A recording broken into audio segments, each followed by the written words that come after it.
The number one freaking issue in the roofing industry is sales guys. And look, I have no issue with the sales guy. There's a place for them.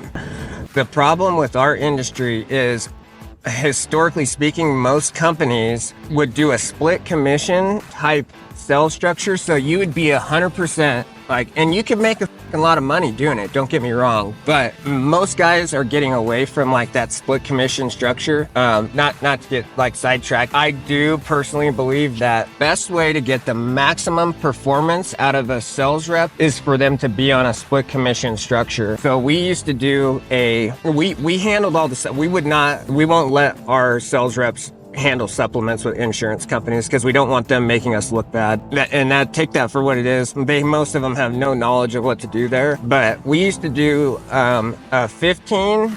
You'd either get a 15, 35, 65 or a 30, 70. So 15, 30, 70 on like office leads. If we give you like a lead came into the office, we assign it to you, you go out, sell it. 15, 30, 70. So that's 15% OMP or overhead. So we would take 15% off the top, and then you would get a 30% profit split on the remainder. So after all the materials and labor and change orders, whatever is taken into consideration, what the total profit is on the job after it's said and done would be a 70-30 split. 30% to the sales rep, 70% to the company. If you self-generated a lead, we would never start a guy at it, but we would work them up to it. So they would typically start at like a 40%, 45%, and then we'd never go over 50%. So you would be 15, 50, 50. So if you look at an insurance claim, insurance claims we would run a 45% profit margin on them. They're extremely profitable, and these would be one-day jobs. So let's say we had a $20,000, I'm just saying like on average, it was like 45% margin. Sometimes that was even push 50 or above. Really depends on the job, and like what we're able to get is, that's why we didn't want our sales reps doing like supplement stuff, because we knew how to handle the supplements and we knew how to maximize the claims. So we get the maximum profit margin. But let's say you had a $20,000 job and you're on a 50-50 split. And just to keep numbers simple, let's say you're a 50% margin on it. So let's say, what's 15% of 20,000? $3,000? Oh, check that out. I don't know. My math might not be good there.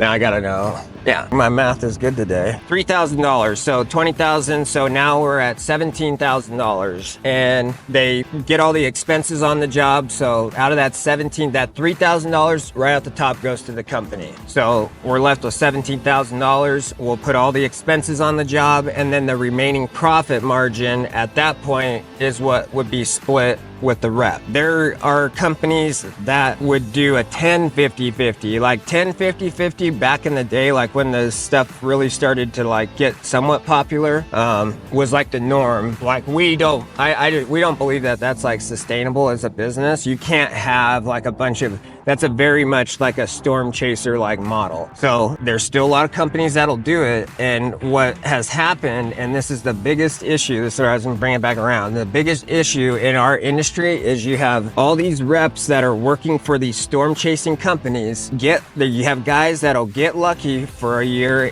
or hit a right storm, and they're working like a split commission like that. And when most companies, that was how we kind of like really started to change like that type of structure, at least like in our market. But all the other companies, the way they would do it is like, okay, if you're gonna get the 50-50 split, you handle the claim from start to finish. So that is ordering materials, supplementing the job, collecting depreciation from the insurance company. A lot more work from a sales rep, but if you have a good storm, it's not as difficult to get claims approved and stuff like that. So you'll have a sales rep that'll get lucky and hit the right storm. Maybe he gets lucky and he hits, and I'm not saying it's all luck either. Like maybe they know people, whatever, or they get a couple really good jobs and they'll make $100,000, $200,000 in 2 months, 3 months, 4 months. So now they're like, well, I've seen every phase of the job. I've dealt with ordering materials. I've supplemented the insurance companies. Why the fuck am I splitting with the owner of this company? The owner of the company isn't out here selling with me. He's not doing all this stuff. He's whatever, on vacation or something like that. Oh, I could start a company. So every sales rep that is worth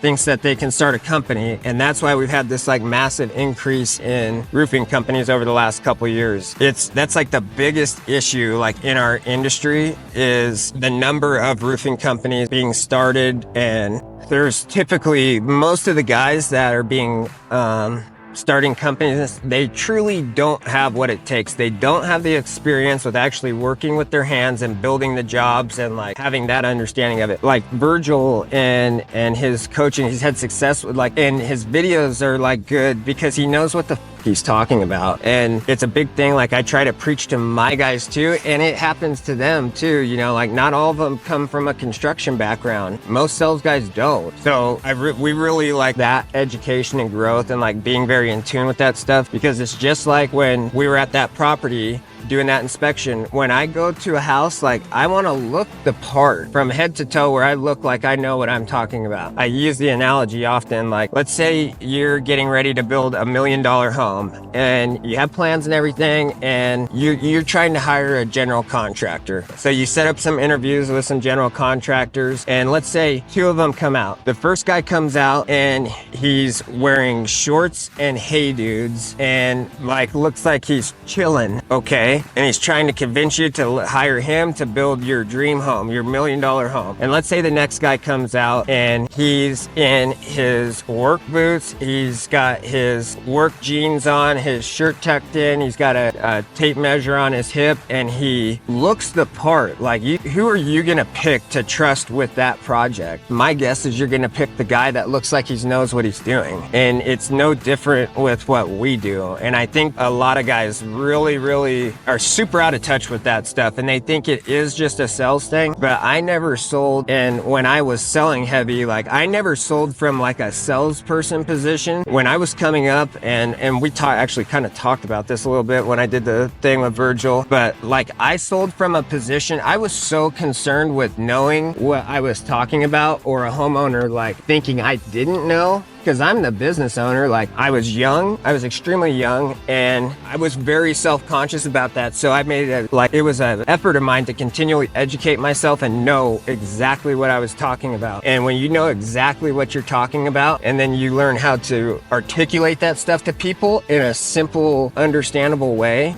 it's very powerful. But most guys don't have that, and they don't have that experience. And it's very telling when you talk. It's very easy to spot that stuff. And homeowners, like you go into their domain, like you're going onto their turf, like that's their home turf. You're gonna sit in their kitchen and think you're gonna like pull one past them. It's like, it's not that easy, man. And I'm not saying that there's not sales guys that can do it, but I could guarantee you, if it was me and you going to the same house, I'm gonna crush you, because I know exactly what I'm talking about, and chances are you don't. And I'm gonna hit on all those points that I know you're not gonna hit on, because I know how to talk about them. You don't. And I think that's, you know, Virgil has done a very good job of that. And, you know, he's had a lot of success with the mentorship. And I think it's, you know, hopefully that kind of like makes sense. But so when I worked in the union, and I think what really like gave me a deep understanding of construction and construction practices and stuff like that was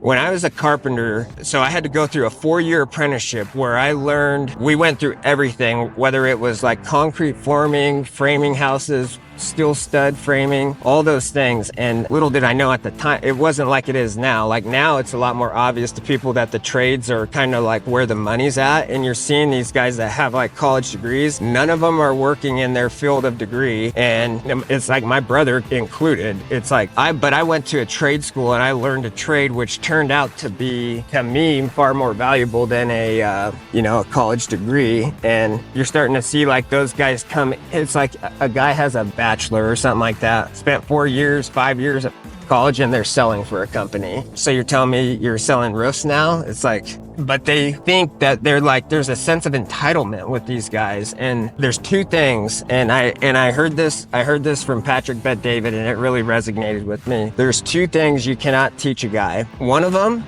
is instinct, and the other is intuition. And that I have seen it many times. Like, it's compared to like street smarts, like the guys that have like that, they're street savvy. And I look at like Virgil, like a guy like that, like he's got like that street smarts, you know, that guy that's just like really resourceful, like can kind of do everything. And to me, that's invaluable. That's the stuff I look for when like looking and trying to hire guys.